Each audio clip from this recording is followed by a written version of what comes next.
आज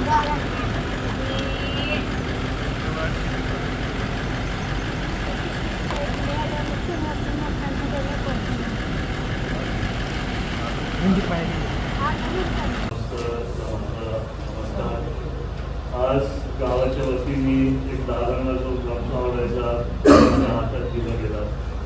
खरं तर दादा आपल्याला सोडून गेल्यापासून आपण कधीच पुष्पपूजन नाहीतर सत्कार वगैरे आपण करत नव्हतो. आणि आता 1-2 वर्षात आपण दादांचं एक चांगलं स्मारक बारामतीमध्ये करणार आहे. तिथं एक आठवण म्हणून कमेश्वरच्या वतीने मी हे दादांसाठी तिथं करतो.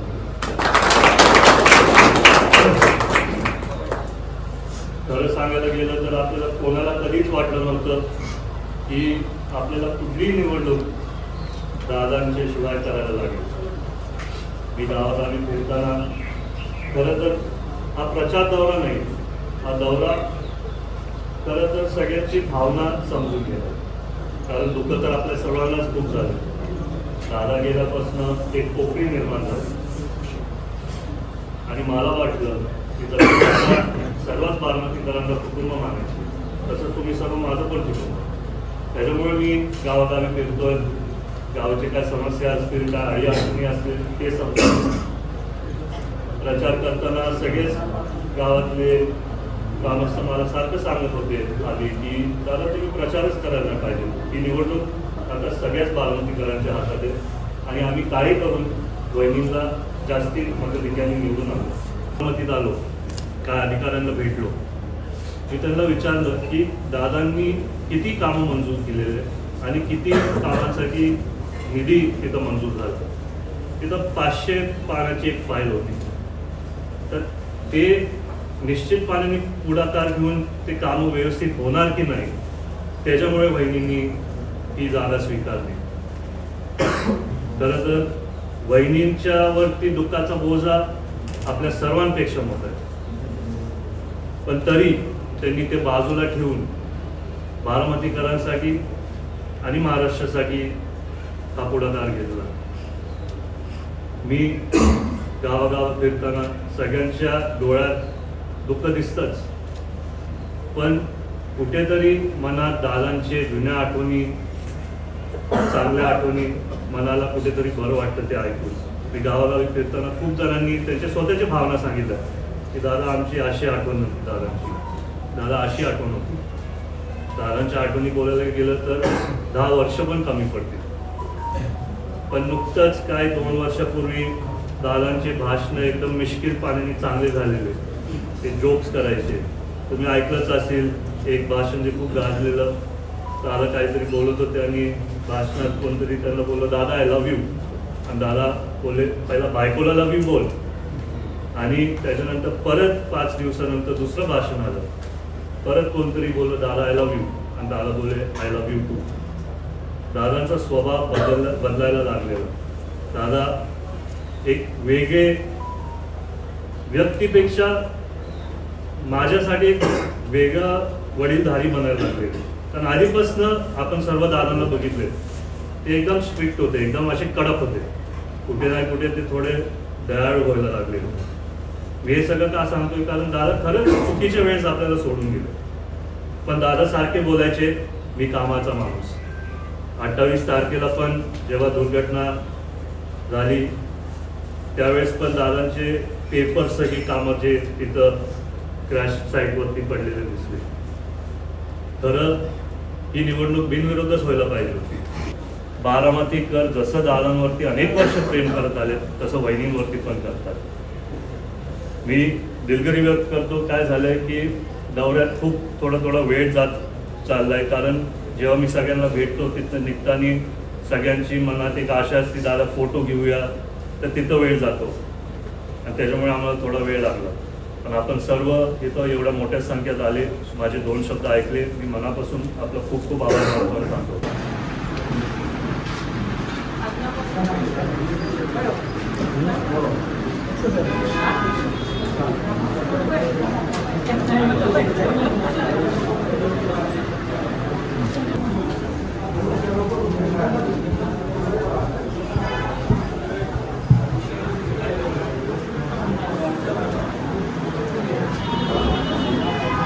सर्वच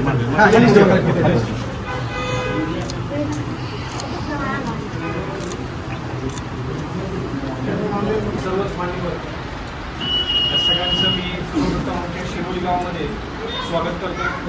आपल्या सगळ्यांना माहिती आहे आपल्या आयुष्यातील काळाकुट्ट दिवस 28 जानेवारी 2026 या दिवशी अतिशय वेदनादायी घटना घडली. त्या निमित्तानं आपल्या सन्माननीय सुमित्रावणी पवार या आपल्या मतदारसंघातून उभ्या आहेत आणि त्यांच्या प्रचारात आज या ठिकाणी नेहमीच मतदान खूप चांगल्या पद्धतीने होत असतं. आमदारकी असू द्या, कारखाना असू द्या, पंचायत समिती असू द्या, जिल्हा परिषद असू द्या, या सगळ्या मतदानांमध्ये उपस्थित सर्वच बंधू भगिनी सर्वच ग्रामस्थांना माझा नमस्कार. आज आपण सर्व गावागावी मित्रांनी सगळ्यांना सांगतो की आपल्या सर्वांना दादा गेल्यानंतर एवढं दुःख झालं आहे आणि ते दुःख काय एवढ्या लवकर नाही तर कधीच आपल्या मनातनं सहजासहज जाणार नाही. मी गावागावी फिरताना सारखेच सगळे मला सांगतात की दादा खरं तर ही निवडणूक व्हायलाच नव्हती पाहिजे, ही बिनविरोध व्हायला पाहिजे होती. त्यातल्या आपल्या पक्षातले पदाधिकारी, सहकारी, कार्यकर्ते सर्वांनी आम्ही तसा प्रयत्न केला सगळ्याच उमेदवारांपर्यंत पोचायला. आम्ही तिथं बैठकी घेतले, त्यातल्या त्यात 33 उमेदवारांनी त्यांचे फॉर्म परत घेतले. बाकीच्या लोकांबरोबर संपर्क झाला नाही. काही लोक आपल्या जिल्ह्यात येत नाही, काही लोक बाहेर न आले. जेव्हा चर्चा झाली, जेव्हा न्यूज चॅनल्समध्ये दिसायला लागलं की 33 लोकांनी फॉर्म माघार घेतले, तेव्हा काही लोकांना वाईट वाटलं. पण तोपर्यंत वेळ हातातून गेली होती. तरी त्या लोकांनी संपर्क साधला आपल्याबरोबर. त्यांनी सांगितलं की दादा आम्हाला वहिनीला पाठिंबा द्यायचा. आज मला पण वाटतं, जसं सगळ्यांना वाटतं की खरं आता खरी श्रद्धांजली आणि आदरांजली दादांसाठी हीच असली असती की ही निवडणूक बिनविरोध झाली असती.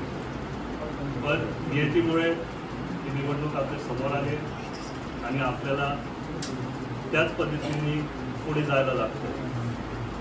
गावागावी फिरताना मी सगळ्यांना सांगतो की आपल्यावरतीच दुःख एवढं असेल तर वहिनींवरती दुःखाचं तर डोंगर असेल, पण तरी वहिनींनी त्यांचं दुःख बाजूला ठेवून ही जागा स्वीकारली. मी एक दिवशी वहिनीला मुंबईत भेटलो. मी त्यांना विचारलं की भाऊ तुम्हाला काय वाटतं, तुमच्या मनात काय, तुमची भावना काय. त्यांनी मला एकच सांगितलं की मला कसं दादा सर्व बारामतीकरांना कुटुंब मानायचे, महाराष्ट्राच्या जनतेला कुटुंब मानायचे, मला पण माझ्या कुटुंबासाठी काम करायचं. तुम्हाला माहिती आहे की दादा जेव्हा निवडून आले आत्ताच 2 वर्षापूर्वी विधानसभेत, त्यांनी भरपूर विकास कामं मंजूर केले, भरपूर निधी तिथं मंजूर झाला. ते सगळे अपूर्ण स्वप्न दादांचं पूर्ण करायला वहिनींनी हा पुढाकार घेतला. मी तुम्हाला सगळ्यांना सांगू इच्छितोय की जसं सारखं दादा बोलायचे ते कामाचे माणूस आहे, वहिनी पण तसंच काम करते. खूप लोकांना कुठेतरी वाटत होतं की वहिनीला हे जमेल का, पण अनेक वर्ष दादांचं पाठीशी वहिनीच होत्या, दादांचा आधार म्हणून वहिनीच होत्या. पहिला दादा बारामतीतनं त्यांनी त्याचं योगदान चालू केलं, नंतर महाराष्ट्रभर फिरायला लागले. जेव्हा दादा महाराष्ट्रभर फिरायचे तेव्हा वहिनीच होते बारामतीत सगळ्यांसाठी आधार म्हणून. आज ही निवडणूक आपल्या समोर आली. जसं आपण सर्वांनी अनेक वर्ष दादांना प्रेम दिलंय, तसंच यावेळेस मला वाटतंय आपण सर्वांनी दादां व वहिनींना प्रेम दिलं पाहिजे. मी हे तुम्हाला का सांगतोय, कारण ज्यावेळेस मताची पेटी उघडेल आणि जितकं जास्ती मतदारांनी वहिनींना आपण जिंकून आणू, वहिनींना पण एक आधार येईल. वहिनींना पण वाटेल की सगळे बारामतीकर त्यांच्यामध्ये पण विश्वास ठेवतात आणि ह्याच्यानी त्यांना पण पुढे काम करायला कुठेतरी मनात बरं वाटेल. तुम्हाला खरं सांगायचं तर दादा खरंच खूप चुकीच्या वेळेस आपल्याला सोडून गेले. भरपूर लोकांशी मी संवाद साधताना ते बोलायचे की दादा शेवटचे 2 वर्ष म्हणजे आता दादा एकदम शांत झाले, त्यांचा स्वभाव थोडा बदललेला. दादा आय लव्ह यू, आणि मग दादा बोलले पहिला बायकोला लव्ह यू बोल, आणि मग तसंच दादा एकदम निष्किलपणाने प्रचारपेक्षा भाषण द्यायचे. परत 5-6 दिवसानंतर अजून एक भाषण तिथं बघितलं, परत कोणतरी बोललं दादा आय लव्ह यू, तर दादा हसून बोलले आय लव्ह यू. दादांचं दयाळू मन कायम आपल्या मनात राहतील, त्यांचे शब्द कायम मनात राहतील. गावागावी फिरताना मला आज तर सगळ्यांच्या मनात एक दुःख दिसतं, पण एका काळात जेव्हा आपण प्रचार करायचो एक आनंद असायचा की आपण दादांसाठी प्रचार करायचो. आता पण आपण दादांसाठीच प्रचारपेक्षा दादांना प्रेम दिलं पाहिजे. एक इतिहास घडला आहे आज की सुनेत्रा वहिनी राज्यातले पहिले महिला उपमुख्यमंत्री झाले. बघायला आदरणीय दादा नव्हते. आज दादा जिथं पण असतील एक आशाने आपल्या सर्वांकडे बघत असतील की येणाऱ्या 23 तारखेला तुम्हाला सर्वांना माहिती, दादा आपल्या तर राज्यात ओळखतातच, देशात पण ओळखतात, पण पूर्ण जगात एका विक्रमी लेवलवरती जर आपल्याला दादांचं नाव ठेवायचं असेल तर या 23 तारखेला आपण सर्वांनी आपले जवळचे कुटुंब असतील, बाहेरगावी गेलेले मित्रमंडळी असतील, त्यांना आजच फोन लावून सूचना द्यायला पाहिजे की तुम्ही 23 तारखेला येऊन दादांना व वहिनींना विक्रमी मताधिक्यांनी निवडून आणलं पाहिजे. आपण सर्व इथं आला, पहिला दिलगिरी व्यक्त करतो, थोडा उशीर झाला आम्हाला यायला, ऊन पण खूप आहे.